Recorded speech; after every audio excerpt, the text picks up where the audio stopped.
সকল ভক্তবৃন্দের চরণে আমার শত সহস্র কোটি বৈষ্ণবী প্রণাম রইল। পঞ্চকল্প তরুভ্যস্য কৃপা সিন্ধু পরিবচ পতিতানাং পাবনেভ্যো বৈষ্ণবেভ্যো নমো নমঃ। ক্লান্তি আমায় ক্ষমা করো প্রভু, পথে যদি পিছিয়ে পড়ি। সত্যিই তো, হে প্রভু আমাদেরকে ক্ষমা করো, কারণ আমরা তোমার সন্তান হয়েও আমরা জানি না যে কিভাবে তোমার সেবা করতে হবে। আমরা পিছিয়ে পড়েছি, তাই আমাদেরকে ক্ষমা করো। হরে কৃষ্ণ। এতাবান সাংখ্যযোগাভ্যম সধর্ম পরিনিষ্ঠায় জন্মলাভ পরপুংসামন্তে নারায়ণ স্মৃতি। অর্থাৎ বলা হয়েছে আমাদের মনুষ্য জীবনের উদ্দেশ্য কি, যে অন্তে নারায়ণ স্মৃতি, অন্তে যেন নারায়ণকে স্মরণ করে আমরা এই জড়জগৎ ত্যাগ করতে পারি। সেটাই হচ্ছে মনুষ্য জীবনের উদ্দেশ্য। এবং ভাগবতমের মূল কথাই হচ্ছে এটা, যে মৃত্যুর প্রস্তুতি গ্রহণ করা। তাই পরীক্ষিত মহারাজ যখন তিনি প্রায় উপবেশনে বসলেন গঙ্গা তীরে, তখন সেখানে উপস্থিত হলো, আমরা শ্রবণ করলাম যে সুখদেব গোস্বামী সেখানে উপস্থিত হলো। এবং সুখদেব গোস্বামী ভাগবতমের দ্বিতীয় স্কন্ধ থেকে সুখদেব গোস্বামী পরীক্ষিত মহারাজকে এই ভাগবত কথা তিনি শোনাচ্ছেন, যে ভগবত উপলব্ধির প্রথম স্তর। আমরা ভাগবতমের দ্বিতীয় স্কন্ধ থেকে আমরা দ্বিতীয় স্কন্ধের প্রথম অধ্যায়ের 13 নং শ্লোক পর্যন্ত আমরা পাঠ করেছি। আজকে 14 নং শ্লোক থেকে আমরা পাঠ করব। হরে কৃষ্ণ। পাঠের শুরুতেই মঙ্গল আচরণ। সবাই আমরা হাত জোড় করি। ওম অজ্ঞানতিমিরান্ধস্য জ্ঞানাঞ্জনশলাকায় চক্ষুরোন্মিলিतं येन তস্मै শ্রীগুরুবে নমঃ। গুরু ব্রহ্মা গুরু বিষ্ণু গুরুদেব মহেশ্বর গুরুরেব পরম ব্রহ্ম তস্मै শ্রীগুরুবে নমঃ। বংশকল্পতরুভ্যশ্চ কৃপা সিন্ধুভ্যেব চ পতিতানাং পাবনেভ্যো বৈষ্ণবেভ্যো নমো নমঃ। পঞ্চতত্ত্বাত্মকম কৃষ্ণং ভক্তরূপ স্বরূপকম ভক্ত অবতারাং ভক্তাখ্যং নমামি ভক্ত শক্তিকম। নমো মহাবদন্নায় কৃষ্ণ প্রেম প্রদায়তে কৃষ্ণায় কৃষ্ণ চৈতন্য নামনে গৌরতীশে নমঃ। হে কৃষ্ণ করুণা সিন্ধু দীনবন্ধু জগৎপতে গোপেশ গোপিকা কান্ত রাধা কান্ত নমস্তুতে। নমো ব্রহ্মণ দেবায় গো ব্রাহ্মণ হিতায় চ জগদ্ধিতায় কৃষ্ণায় গোবিন্দায় নমো নমঃ। কৃষ্ণায় বাসুদেবায় দেবকী নন্দনায় চ নন্দগোপকুমারায় গোবিন্দায় নমো নমঃ। নমো পঙ্কজ নাভায় নমো পঙ্কজ মালিনে নমো পঙ্কজ নেত্রায় নমস্তে পঙ্কজ অঙ্ঘ্রায়। তপ্ত কাঞ্চন গৌরাঙ্গী রাধে বৃন্দাবনেশ্বরী বিশ্বভানুসুতে দেবী প্রণমামি হরি প্রিয়ে। ওম বৃন্দায় তুলসী দেব্যৈ প্রিয়ায় কেশবস্য চ বিষ্ণু ভক্তিপ্রদ দেবী সত্যবত্যৈ নমো নমঃ। নীলাচল নিবাসায় নিত্যায় পরমাত্মনে বলভদ্র সুভদ্র ভ্যাম জগন্নাথায় তে নমো নমঃ। জয় শ্রীকৃষ্ণ চৈতন্য প্রভু নিত্যানন্দ শ্রী অদ্বৈত গদাধর শ্রীবাসাদি গৌর ভক্তবৃন্দ। হরে কৃষ্ণ কৃষ্ণ কৃষ্ণ হরে হরে হরে রাম রাম রাম হরে হরে। হরে কৃষ্ণ কৃষ্ণ কৃষ্ণ হরে হরে হরে রাম রাম রাম হরে হরে। হরে কৃষ্ণ কৃষ্ণ কৃষ্ণ হরে হরে হরে রাম রাম রাম হরে হরে। নারায়ণং নমস্কৃত্য নরং চৈব নরোত্তমং দেবীং সরস্বতীং ব্যাসং ততো জয়মতিরায়ত। নষ্টপ্রায়েষু অভদ্রেষু নিত্যং ভাগবত সেবায়া। অর্থাৎ নিত্যই ভাগবত কথা শ্রবণের মাধ্যমে আমাদের সমস্ত অভদ্র গুণগুলো অর্থাৎ খারাপ গুণগুলো নষ্ট হয়ে যায়। ভগবতী উত্তম শ্লোকে ভক্তির ভাবতি নৈষ্ঠিকী। ওম নমো ভগবতে বাসুদেবায়। ওম নমো ভগবতে বাসুদেবায়।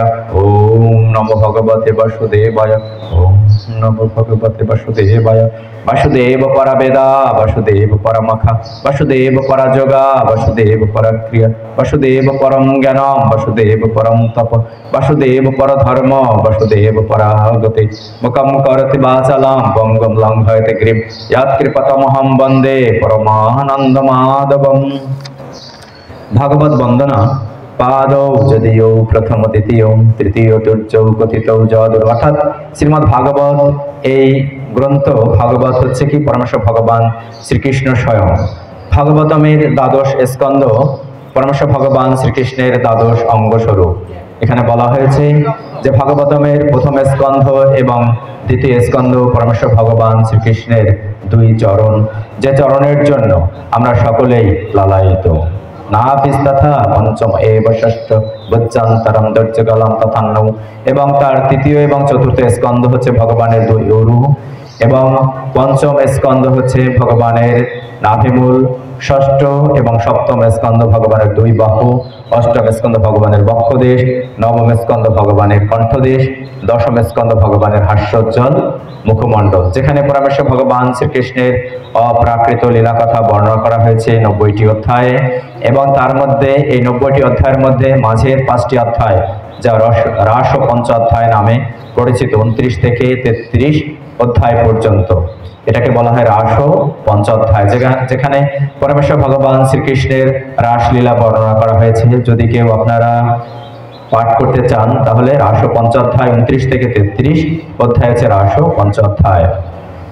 একাদশ यश्चललटपट्टां शिरोऽपितु द्वादश एव भाति तमादिदेवां करुणानिधानं तमालो वर्णं सुहितवतारम् अपार संसार समुद्र सेतुं भजामहे भागवत स्वरूपम तमाल वर्णम सहित अवतारम। अर्थात परमेश्वर भगवान श्रीकृष्णेर गात्र वर्ण হচ্ছে কি তমাল বর্ণ, এবং করুণা নিধান অর্থাৎ করুণার পাত্র হচ্ছে কি একমাত্র পরমেশ্বর ভগবান শ্রীকৃষ্ণ।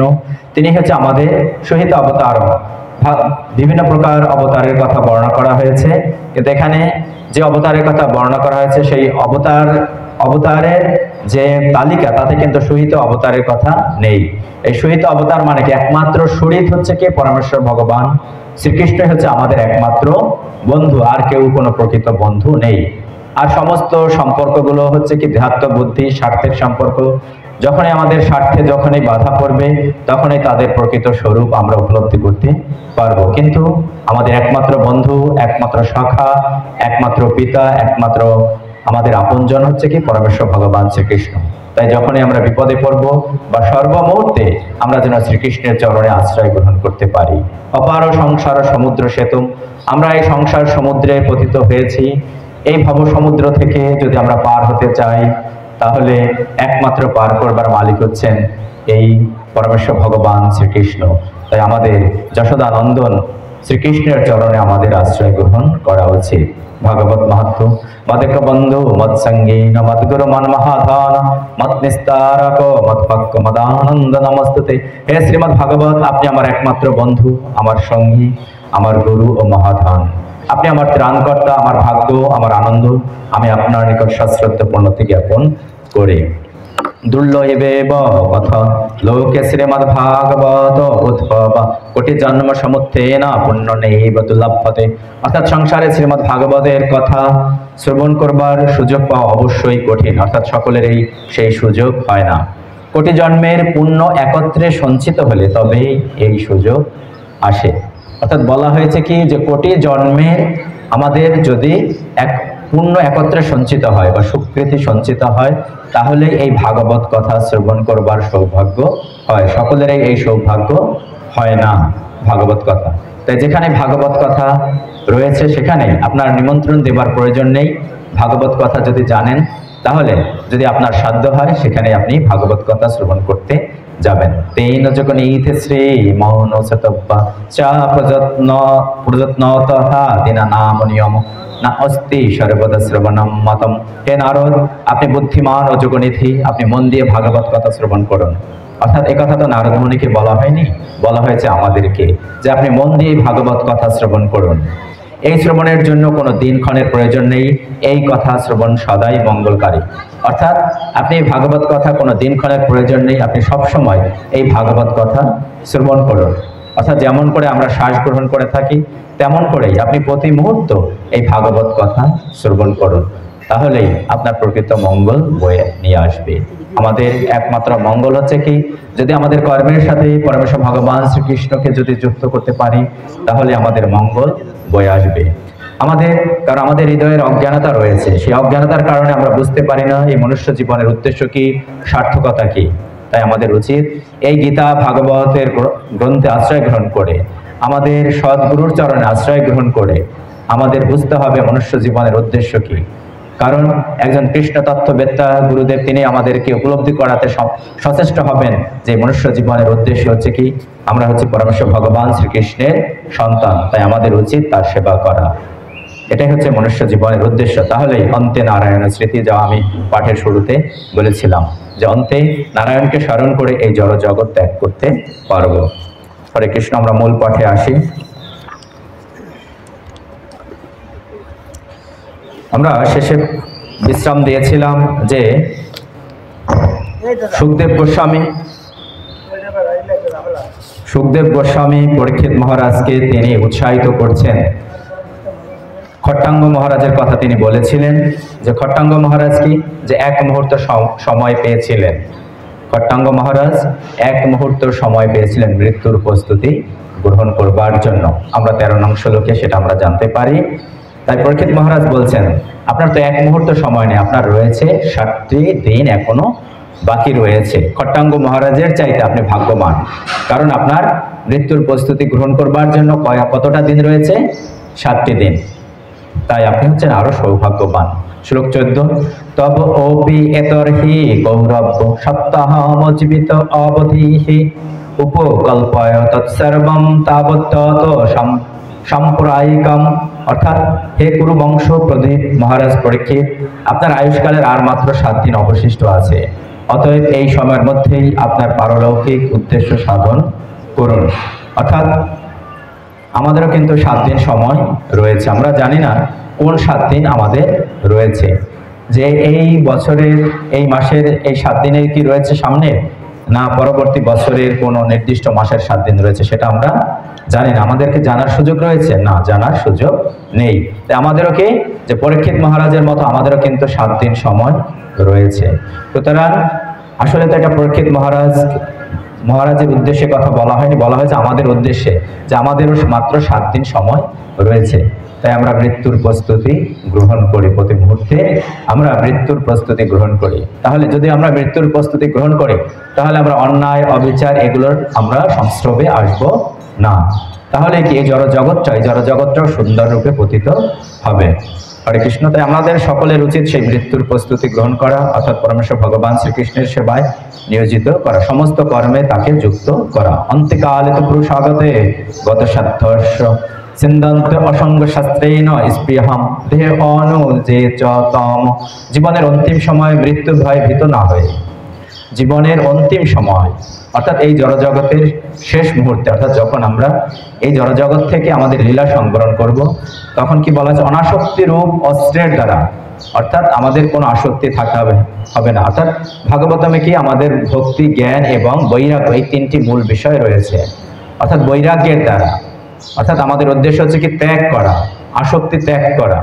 যদি আমাদের জড়জাগতিক আসক্তি ত্যাগ করতে পারি, তাহলে তো আমরা কর্মবন্ধন থেকে মুক্তি লাভ করতে পারবো। যে কোনো আসক্তি, এই জড়জগতের যে কোনো আসক্তি থেকে যদি আমরা মুক্তি লাভ করতে পারি, তাহলে আমরা কর্মবন্ধন থেকে মুক্তি পাবো। কর্মবন্ধন মানে কি?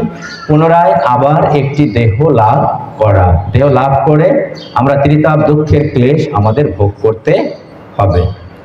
তাই এই অনাসক্তিরূপ অস্ত্রের দ্বারা আমাদের সেই আসক্তিকে ত্যাগ করতে হবে। সেই আসক্তিকে ত্যাগ করলেই আমরা এই জন্ম মৃত্যুর চক্র থেকে মুক্তি পেয়ে আমাদের যে নিত্য আলয়, নিত্য ধাম, ভগবানের সেই চিন্ময় ধাম, যেখানে কোনো ত্রিতাপ ক্লেশের নেই, আধ্যাত্মিক, আদি ভৌতিক, আদি দৈবিক এই ত্রিতাপ ক্লেশ যেখানে নেই, সেই যেখানে কোনো কুণ্ঠা নেই, সেই বৈকুণ্ঠ লোক অথবা গোলক বৃন্দাবন ধামে আমাদের স্থান প্রাপ্ত হবে। আমাদের উচিত কি? অনাসক্তিরূপ অস্ত্রের দ্বারা আমাদের সমস্ত সম্পর্ককে ছেদন করা। অর্থাৎ আমরা সংসারে থাকবো, কিন্তু সংসারে থাকা সত্ত্বেও আমাদের সবসময় মন থাকবে কোথায়? পরমেশ্বর ভগবান শ্রীকৃষ্ণের নিকটে আমাদের মন থাকবে। গৃহাত প্রব্রজিত ধীর পুণ্য তীর্থ জলাপ্নুত শুচৌ বিপিক্ত আসীন বিধিবত কল্পিতাসনে। গৃহ থেকে নিষ্ক্রান্ত হয়ে আত্মসংযম অনুশীলন করা মানুষের কর্তব্য। কোনো তীর্থস্থানে নিয়মিতভাবে স্নান করে তিনি যথার্থভাবে পবিত্র হবেন এবং নির্জন স্থানে আসন রচনা করে তাতে উপবেশন করবেন।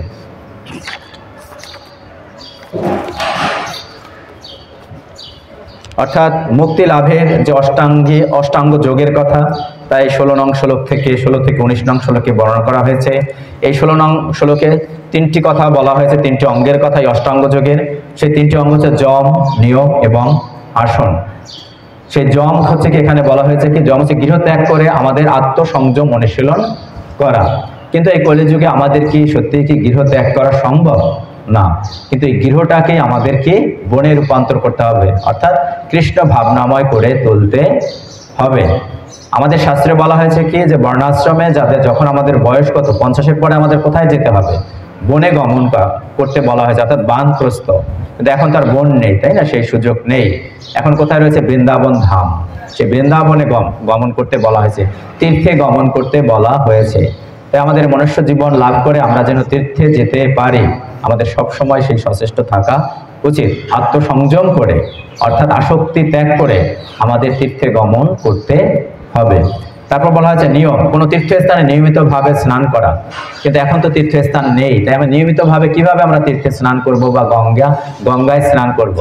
তাহলে সহজ উপায় হচ্ছে ওং গঙ্গে চ যমুনা চৈবে গোদাবরী সরস্বতী নর্মদে সিন্ধু কাবেরী জলেস্মিন সন্নিধিম কুরু। যদি আপনারা জানেন এই মন্ত্র, তাহলে মন্ত্র পাঠ করে আপনি সেই জল দিয়ে স্নান করবেন। অন্যথায় আপনি 3 বার গঙ্গা গঙ্গা বলে, অর্থাৎ আপনারা যদি আমরা এখন তো সাধারণত ঢাকায় বসে তো আমরা পুকুরে বা নদীতে খালি স্নান করা সম্ভব নয়, তাই না? আমরা তো সাধারণত বাথরুমে স্নান করে থাকি বা সে বালতিতে জল নিয়ে স্নান করে থাকি। তখন আমরা 3 বার গঙ্গা গঙ্গা বলে গঙ্গাকে আহ্বান করে সেই জল দিয়ে আমরা স্নান করব। তাহলে কি আমাদের গঙ্গা স্নান হয়ে যাবে। আসন সূচি ও নির্জন স্থানে আসন রচনা করে তাতে উপবেশন করা, অর্থাৎ নির্জন জায়গায় একটা নির্দিষ্ট রুমে বসে পরমেশ্বর ভগবান শ্রীকৃষ্ণের আমাদের জপ ধ্যান করা উচিত। 17 নং শ্লোক বলা হয়েছে কি, যেখানে বলা হয়েছে কি প্রাণায়ামের কথা বলা হয়েছে।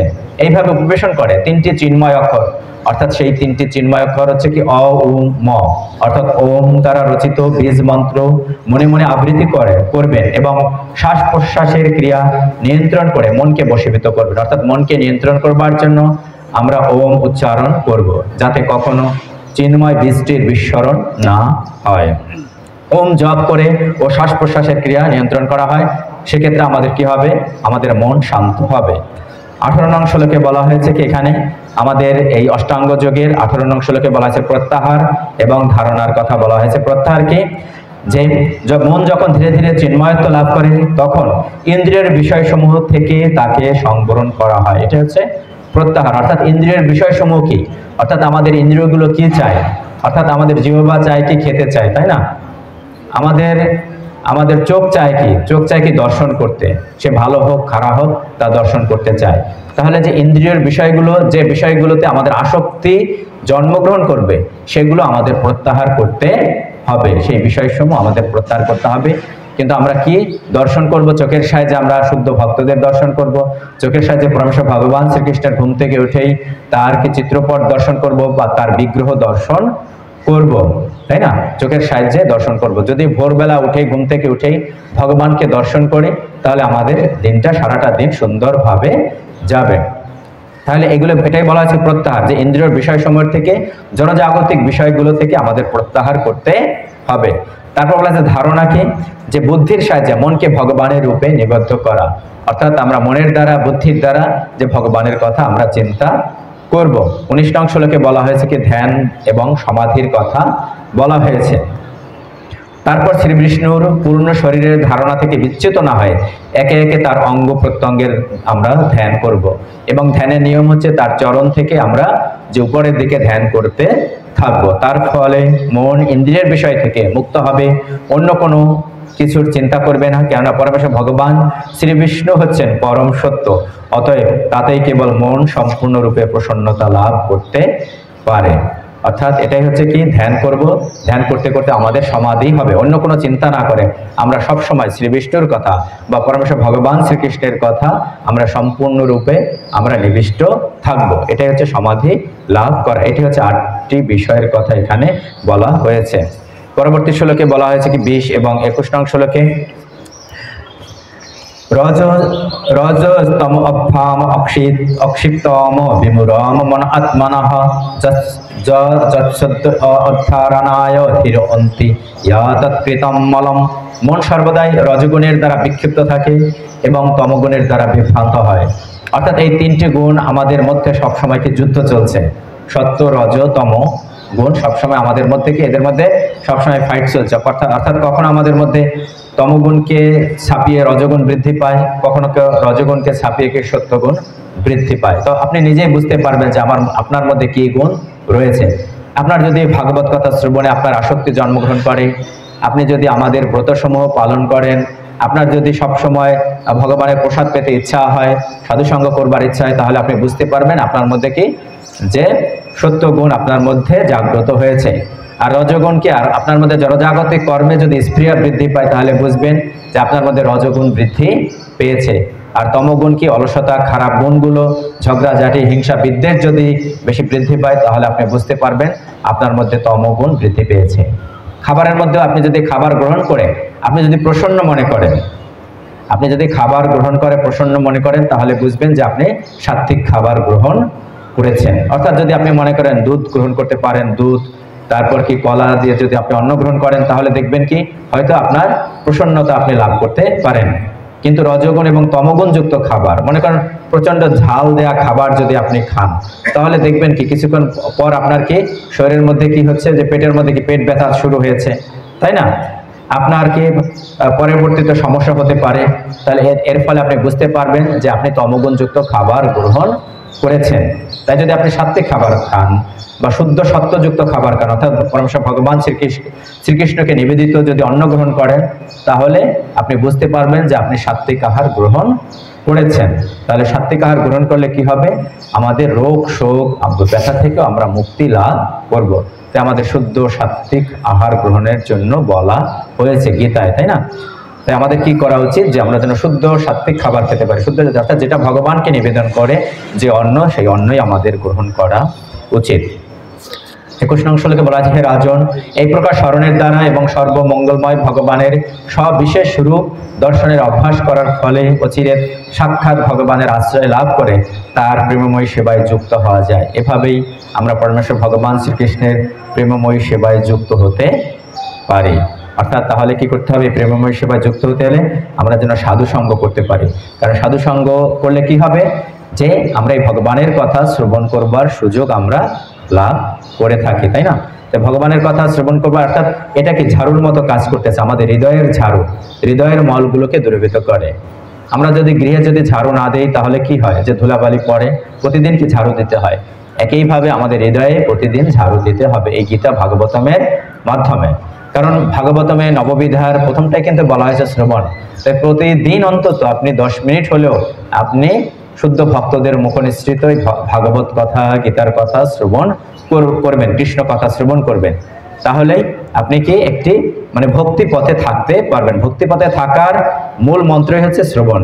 শ্রবণ করলেই আপনি কি করবেন, কীর্তন করবেন, আস্তে আস্তে ভগবানকে স্মরণ করবেন, ভগবানের সেবায় নিজেকে নিয়োজিত করবেন। এবং সামনে রয়েছে কি নববর্ষ, আমাদের 1432 সাল। এই নববর্ষে আমরা যে কাজ শুরু করি, আপনি যদি ভালো কাজ শুরু করেন তাহলে সেটা কি হবে, যে আপনার সেটা মঙ্গলময় হবে। তাই আপনি নববর্ষের দিন থেকে আপনি সংকল্প করুন যে আমি কোনো একটা শুভ কাজ এই নববর্ষ থেকে শুরু করবো। যেমন আমরা হালখাতা করে থাকি, তাই না? সনাতন ধর্মীরা হালখাতা কেন, শুভ কাজ এই দিন শুরু করে থাকি। তাই আপনি যদি কোনো সংকল্প থাকে, সেই সংকল্প আপনি এই নববর্ষের দিন আপনি শুরু করবেন। শুধুমাত্র অনেকে ওই পান্তা ভাত খেয়ে হই হুল্লোড় করে কাটিয়ে দেয়, সেটাই কিন্তু নববর্ষের আমাদের মূল উদ্দেশ্য না। নতুন বর্ষকে আমরা বরণ করব কিভাবে, ভগবানকে যুক্ত করে, যে সংকল্প করব যে আমি এই বছরের মধ্যে আমি গীতা শেষ করব, অর্থাৎ তার তাৎপর্য সহকারে গীতা গ্রন্থ আমি ভালো করে আমি শেষ করব। হরে কৃষ্ণ। মাতাজি, আপনি এদিকে একটু মনোযোগ দিন, কারণ আমি প্রথম থেকেই দেখছি আপনার মনোযোগ নেই।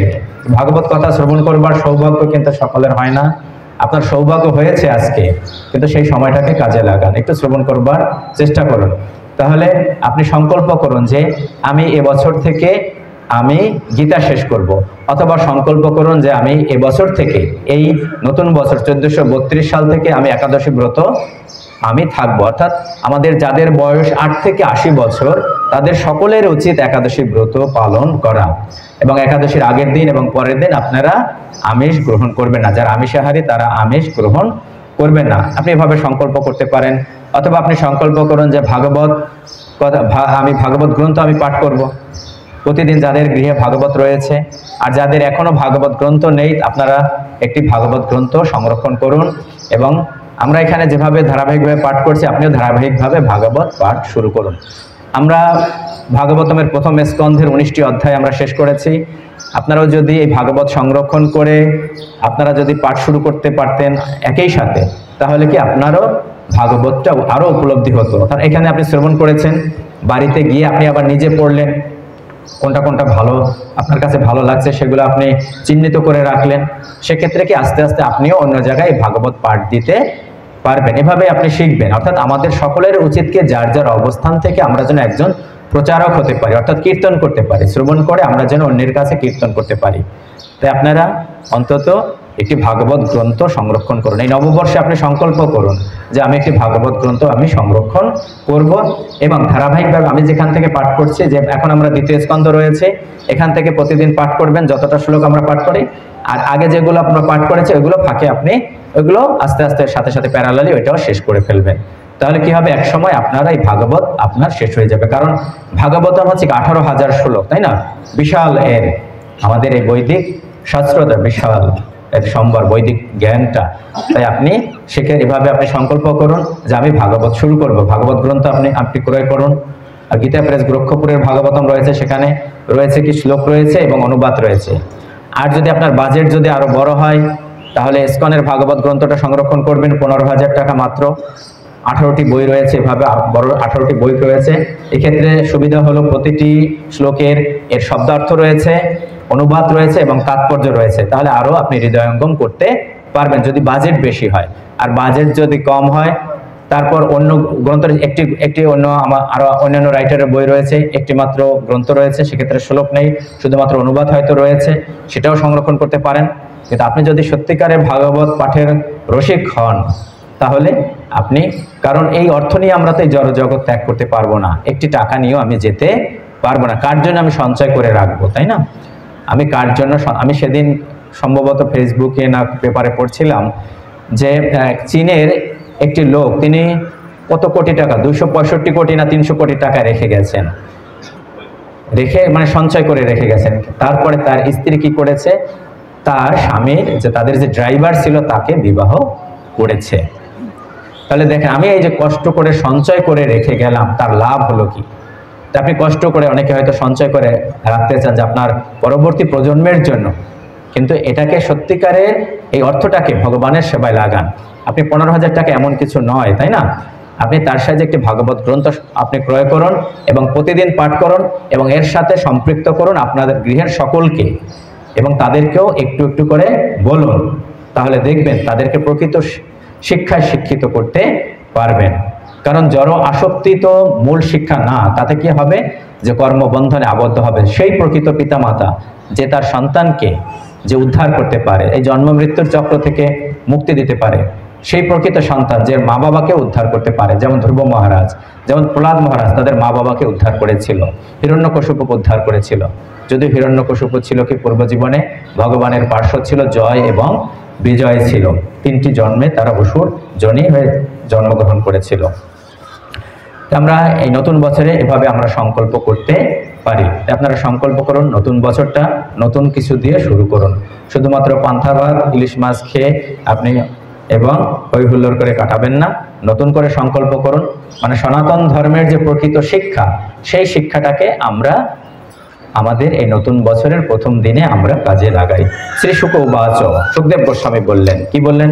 পরবর্তী 23 নং শ্লোকে বলা হয়েছে কি, হরে কৃষ্ণ। 22 নং শ্লোকে রাজা শ্রী রাজা উবাচ, অর্থাৎ পরীক্ষিত মহারাজ তিনি জিজ্ঞাসা করলেন কাকে? সুখদেব গোস্বামী। পরীক্ষিত মহারাজ কে ছিলেন? যারা নতুন তাদেরকে বলছি আবার, পরীক্ষিত মহারাজ ছিলেন কে?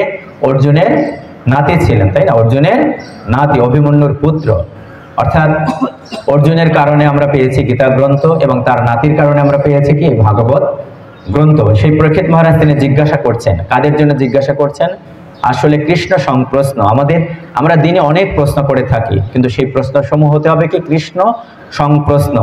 যেমন করে যুধিষ্ঠির মহারাজ তিনি ভগবান শ্রীকৃষ্ণকে বারবার প্রশ্ন করছেন, তাই না? কোন প্রশ্নগুলো? যে আমরা একাদশী ব্রতে আমরা মাহাত্ম্য আমরা শ্রবণ করি, যে যুধিষ্ঠির মহারাজ ভগবান শ্রীকৃষ্ণকে প্রশ্ন করছেন যে একাদশীর মাহাত্ম্য বলবার জন্য। এটা কাদের জন্য বলছেন? আমাদের জন্য, কলিযুগের মানুষদের জন্য তিনি প্রশ্ন করছেন। তাই আমাদের কৃষ্ণ সংপ্রশ্ন করা উচিত, যার দ্বারা প্রকৃত মঙ্গল বয়ে নিয়ে আসবে। তাই পরীক্ষিত মহারাজ তিনি প্রশ্ন করছেন, হে ব্রাহ্মণ, দয়া করে আমাকে বিস্তারিতভাবে বলুন, মনকে কোথায় এবং কিভাবে একাগ্র করতে হবে এবং কিভাবে ধারণা স্থির করতে হবে, যার ফলে মনের সমস্ত কলুষ দূর হয়। অর্থাৎ কিভাবে আমাদের ধারণাকে স্থির করতে হবে। ধারণা মানে কি? বুদ্ধির সাহায্যে মনকে ভগবানের রূপে নিবদ্ধ করাই হচ্ছে ধারণা। অর্থাৎ কিভাবে ভগবানের প্রতি আমাদের মন সবসময় থাকবে, সবসময় ভগবানের কথা চিন্তা করবে। এই প্রশ্ন তিনটি করেছেন। এক হচ্ছে ধারণা কিভাবে অর্জিত হয়, তারপর হচ্ছে 2 নম্বর প্রশ্ন প্রামাণিক ধারণাশ্রয় কোনটি ধ্যানের বিষয়, কিভাবে দ্রুত মনের দূষণ দূর করা যায়। সুখদেব গোস্বামী তার উত্তর দিলেন কিভাবে প্রত্যাহার পর্যন্ত অষ্টাঙ্গ যোগের প্রাথমিক অঙ্গসমূহ সিদ্ধ হবার পর যোগী ভগবানের উপর ধারণা করতে পারেন। এবং 24 এবং 25 নং শ্লোকে তিনি তার দ্বিতীয় প্রশ্নের উত্তর দিয়েছেন। কি বলেছেন? এই বিস্ময়কর জড়জগতের বিরাট রূপ ভগবানের এই স্বরূপ। এই বিস্ময়কর জড়জগৎ অর্থাৎ আমরা যে জড় ব্রহ্মাণ্ডে রয়েছি তা হচ্ছে কি ভগবানের বিরাট রূপ। যে বিরাট রূপের কথা কোথায় বর্ণনা করা হয়েছে? যে গীতায়, তাই না? ভগবানের বিরাট রূপ অর্জুনকে দর্শন করিয়েছিলেন। ভগবানের এই স্বরূপ, এই জড়জগতে সেই বিরাট রূপটা ভগবানের স্বরূপ, ভূত ভবিষ্যৎ এবং বর্তমান কাল সমন্বিত এই সমগ্র বিশ্ব তাতেই প্রকাশিত হচ্ছে। ব্রহ্মাণ্ড রূপ বিরাট দেহ সপ্ত আবরণ দ্বারা আবৃত, অর্থাৎ এই জড় জগৎটাকে সপ্ত আবরণে আবৃত। আমরা রয়েছে কি এই জড় জগতের কোথায় রয়েছে? ভূলোক রয়েছে কোথায়? এই 14টা ভুবনের মাঝে রয়েছে। উপরে অর্থাৎ ভূলোক সহ উপরে 7টি আবরণ, 7টি ভুবন এবং নিচে 7টি ভুবন রয়েছে এবং সবার নিচে হচ্ছে কি নরক রয়েছে। তাই বলা হয়েছে যে বিরাট রূপের অঙ্গস্বরূপ হচ্ছে কি এই 14 ভুবন। কি কি সেই 14 ভুবন আমরা দেখি।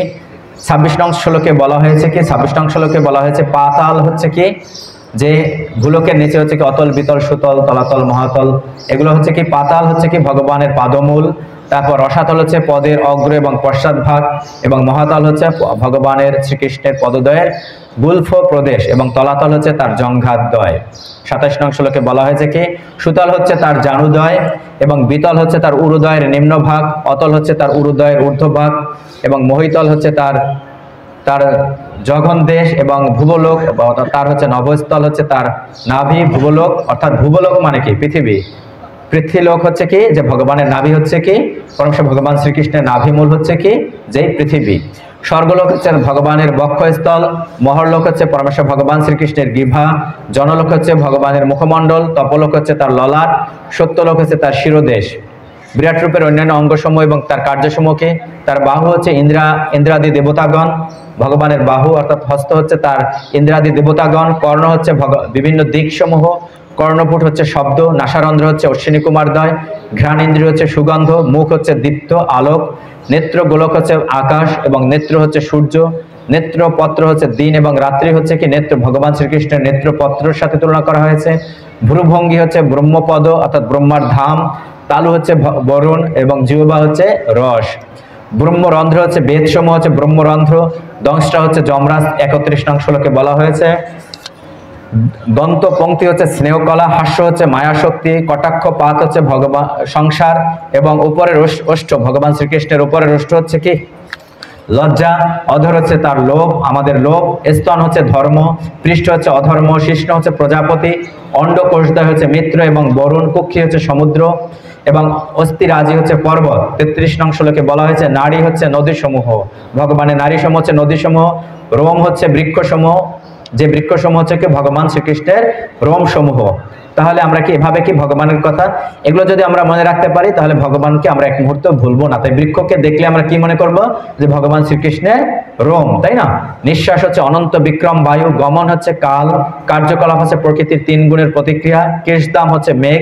তাহলে মেঘকে দর্শন করলে আমরা কি মনে করব? ভগবান শ্রীকৃষ্ণের কেশের কথা মনে আসবে। বসন হচ্ছে সন্ধ্যা, তাহলে সন্ধ্যার কথা মনে আসলে কি হবে? মনে করব ভগবানের বসন মানে বস্ত্রের কথা মনে করব।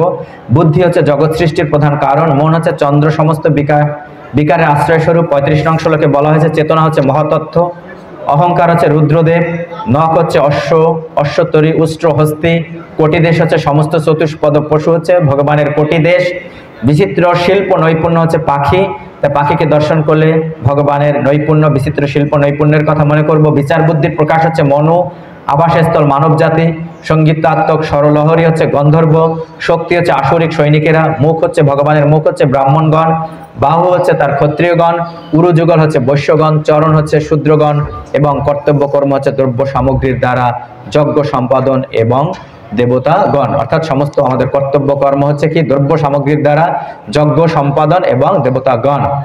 38 এবং 39 শ্লোক এই অধ্যায়ের শেষ দুটি শ্লোক, 38 এবং 39 নং শ্লোক।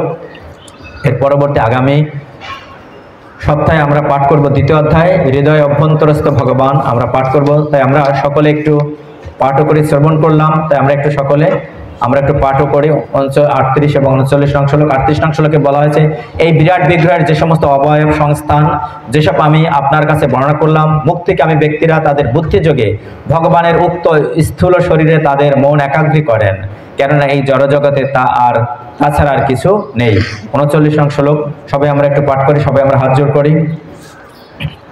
আমি বলবো, তারপর আপনারা বলবেন। ওম নমো ভগবতে বাসুদেবায়, ওম নমো ভগবতে বাসুদেবায়।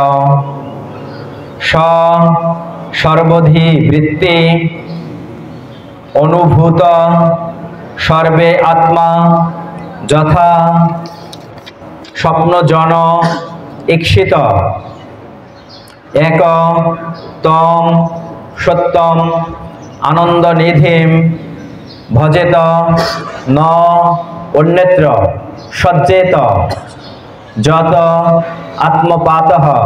আবার বলি, সর্বধি বৃত্তি, সর্বধি বৃত্তি, সর্বধি বৃত্তি মানে সব রকম বুদ্ধিমত্তার দ্বারা উপলব্ধি করার পন্থা। অনুভূত সর্বে আত্মা যথা স্বপ্নজন ঈক্ষিত এক তম সত্যম আনন্দনিধিম ভজেত ন অন্যত্র সজ্জেত যত আত্মপাত। হরে কৃষ্ণ। এর অনুবাদে বলা হয়েছে, মানুষের কর্তব্য পরমেশ্বর ভগবানে মনকে একাগ্র করা। তাই আমাদের এই পাঠের মূল বিষয় হচ্ছে কি, যে আমরা আমাদের মনকে যেন ভগবান শ্রীকৃষ্ণের প্রতি আমরা একত্র করতে পারি। আমরা যেমন করে পরীক্ষিত মহারাজ তিনি মৃত্যুর প্রস্তুতি গ্রহণ করেছেন, তিনি তার ধ্যান জপ সবকিছু ভগবান শ্রীকৃষ্ণের লীলা কথায় শ্রবণের জন্য তিনি ছিলেন, প্রায় উপবেশনে বসেছেন, সমস্ত কিছু খাওয়া দাওয়া সবকিছু ছেড়ে দিয়ে তিনি মৃত্যুর প্রস্তুতি গ্রহণ করেছেন। একইভাবে আমরাও যেন পরমেশ্বর ভগবানের প্রতি মনকে একাগ্র করতে পারি, যিনি বিভিন্ন রূপে নিজেকে প্রকাশ করেছেন। ঠিক যেমন মানুষ স্বপ্নে হাজার হাজার রূপ সৃষ্টি করে, সেই সর্বানন্দময় পরম সত্যেই কেবল মনকে একাগ্র করা উচিত। তা না হলে সেই পরম সত্য হচ্ছে কি, আমরা পরমেশ্বর ভগবান শ্রীকৃষ্ণকে যে দেবকী নন্দন, কিন্তু তাকে আমরা জানি কি যশোদা নন্দন রূপে সকলেই চিনি তাকে, তাই না? কারণ যশোদা মাতার কাছে তিনি পালিত, কারণ যশোদা তাকে পুত্র রূপে সবসময় দেখেছেন, তাই না? তারা কখনোই তাকে ভগবান রূপে দর্শন করেননি। এটাই হচ্ছে কি বাৎসল্য ভাব, তাই না? এটাই হচ্ছে যে প্রকৃত যে তার মধ্যে ভাবটা। আর এখানে হচ্ছে কি, যে দেবকীর সাথে সম্পর্কটা ছিল কি ঐশ্বর্য ভাব, অর্থাৎ ঐশ্বর্য, তারা তাকে দর্শন করতো, তার পুত্র হলেও তাকে ভগবান রূপে তাকে দেখতো। কিন্তু যশোদা মাতা তাকে কখনোই ভগবান রূপে দর্শন করতো না, কি রূপে দেখতো? তার পুত্র রূপে। সেই সর্ব আনন্দময় পরম সত্যই কেবল মনকে একাগ্র করা উচিত, তা না হলে লক্ষ্য ভ্রষ্ট হয়ে অধপতিত হতে হবে। হরে কৃষ্ণ ভক্তবৃন্দ, তাই আমরা ভাগবত কথা শ্রবণ করলাম, তাই আপনারা বাড়ি থেকে একটু কীর্তন করবেন এবং আপনারা পাঠও করলেন। হরে কৃষ্ণ। সকলের মঙ্গল হোক, সকলের ভগবত ভক্তি প্রার্থনা করি এবং সকলের মঙ্গলের জন্য আমরা একবার হরে নাম করি। হরে কৃষ্ণ কৃষ্ণ কৃষ্ণ হরে হরে, হরে রাম রাম রাম হরে হরে। সবাই আমরা হাত জোড় করি। গঙ্গা গীতা সাবিত্রী সীতা সত্য পতিব্রতা ব্রহ্ম বলি ব্রহ্মবিদ্যা ত্রিসন্দ মুক্তি গেহিনী অর্ধমাত্রা চিদানন্দ ভবগ্নি ভ্রান্তি নাশিনী বিদত্রী পরানন্দ তত্ত্ব জ্ঞানমঞ্জরি। ওম যদক্ষরং পরিবেষ্টং মাত্রাহীনং চ যদ্ভাবেৎ পূর্ণং ভাবতু তৎসর্বং তৎসাবিত সুরেশ্বর। হে শ্রীকৃষ্ণ, আপনি বাসুদেব, শঙ্কর্ষণ, প্রদ্যুম্ন, অনিরুদ্ধ, আপনাকে মনের দ্বারা নমস্কার ও ধ্যান করি। ওম সর্বেষাং মঙ্গলং ভূয়াৎ, সর্বে সন্তু নিরাময়া, সর্বে ভদ্রাণি পশ্যন্তু, মা কশ্চিৎ দুঃখ ভাগ ভবেৎ। ওম শান্তি, ওম শান্তি, ওম শান্তি। সকলের মঙ্গল হোক। সকলের ভগবত ভক্তি হোক এবং আমরা যেন ত্রিতাপ ক্লেশ থেকে মুক্তি পেতে পারি, আধ্যাত্মিক আদি ভৌতিক আদি দৈবিক এই ক্লেশ থেকে আমরা মুক্তি পেতে পারি, এই প্রার্থনা করি। হরে কৃষ্ণ কৃষ্ণ কৃষ্ণ হরে হরে, হরে রাম রাম রাম হরে হরে, রাধা কৃষ্ণ প্রেমানন্দে হরে হরে বলো।